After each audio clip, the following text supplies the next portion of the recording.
would you like to come to Cape Town to help train?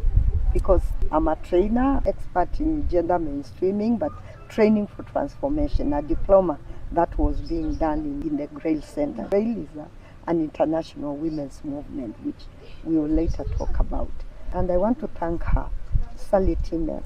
When she looked at me, at first sight, she realized I was depressed, really, really depressed. So she asked me whether I would like to see a counselor. So for almost a month, I was seeing a counselor to help me reflect on what happened, listen to the pain, get to understand the pain, get to talk about it, cry about it.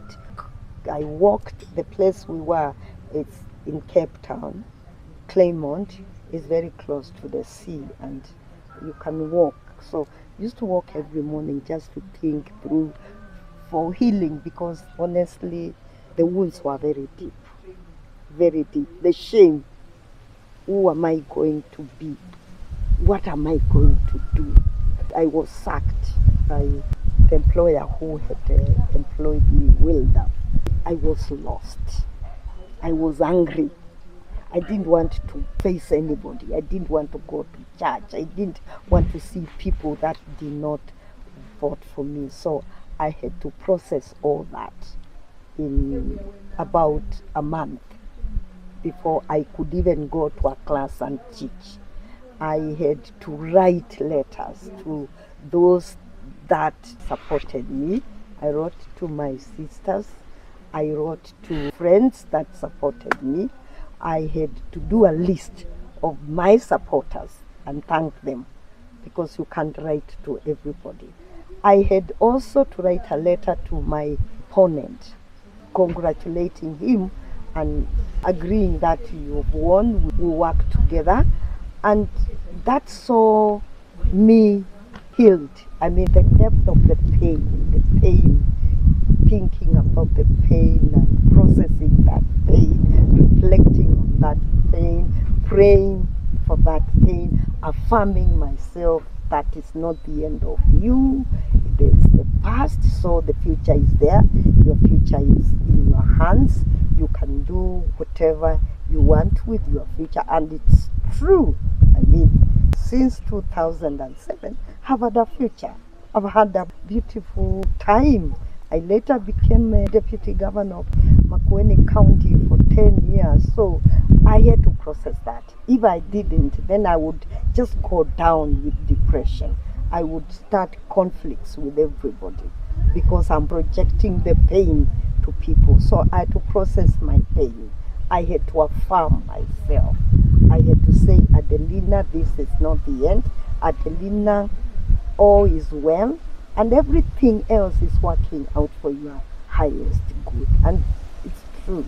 So I want to say to young people, to politicians, it's important after campaign, if you don't go through, process that pain. Because it's painful not to be voted.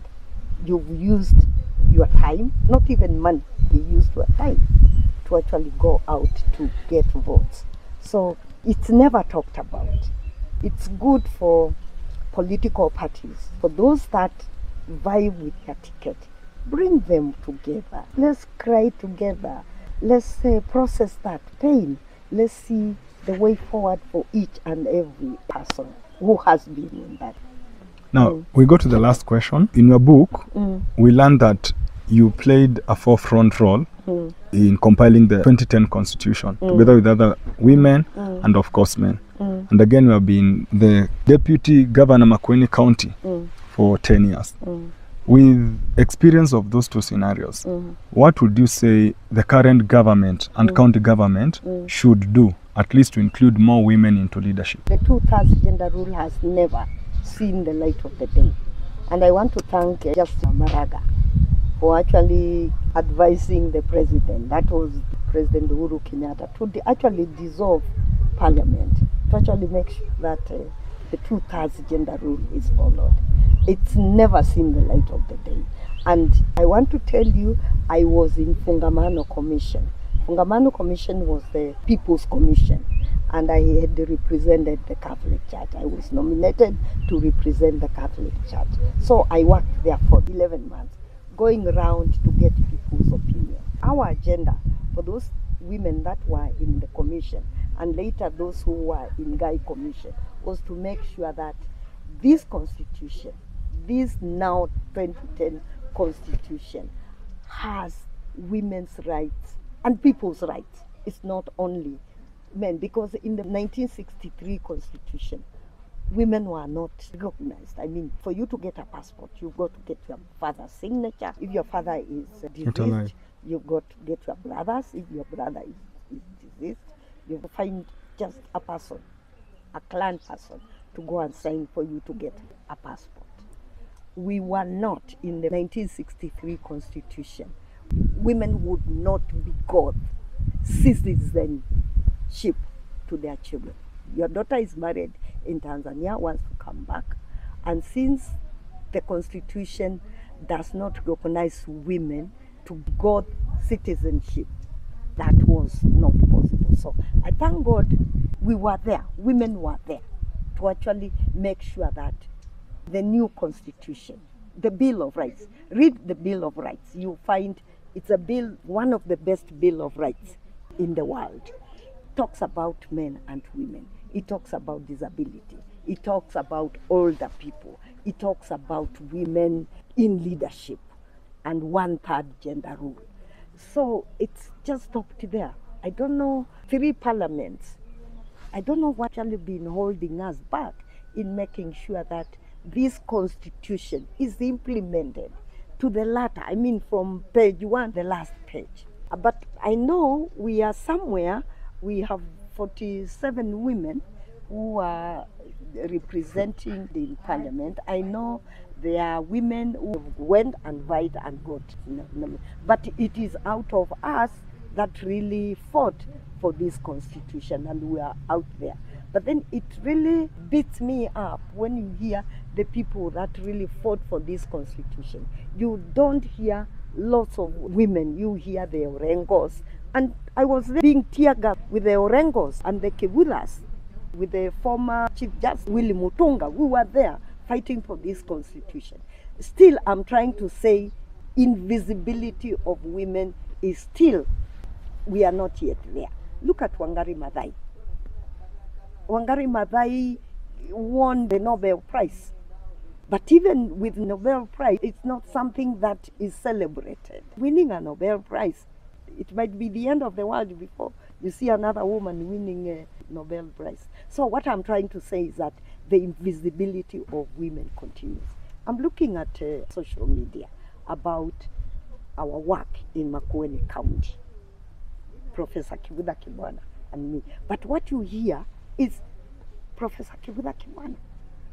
If I were not working with him in a team, if I was like, I decided to give him trouble, I would. I'm not talking about Professor Kivutha Kibwana or the Orengos. I'm talking about this society. This society must start recognizing women. And this Kenya must implement the constitution to the latter.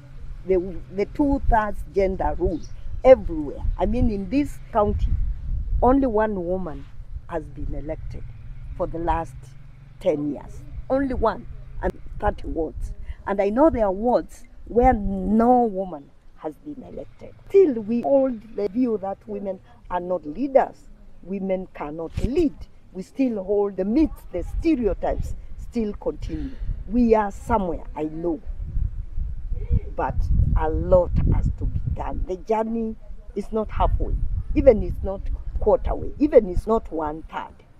A lot has to be done to actually give women the position. We need 2/3 gender rule everywhere. And I'm wondering, even now the president we have, you know, if we did that, he would be 2 term. But now it's 1 term, because women are going to say 1 term. Give us the 2/3 gender rule, then we can understand you. Wow, that's amazing. I like this book review and also your feedback. You can get this book at Textbook Center You can get it at Prestige. You can get it at Kibanka Books stores. You can get it at Somanami. You can get it at Cleanma. You can get it at every major bookshop in Nairobi and also Mombasa and every other place. It's a great book. You have heard her explain about our story and key aspects affecting society. Thank you very much.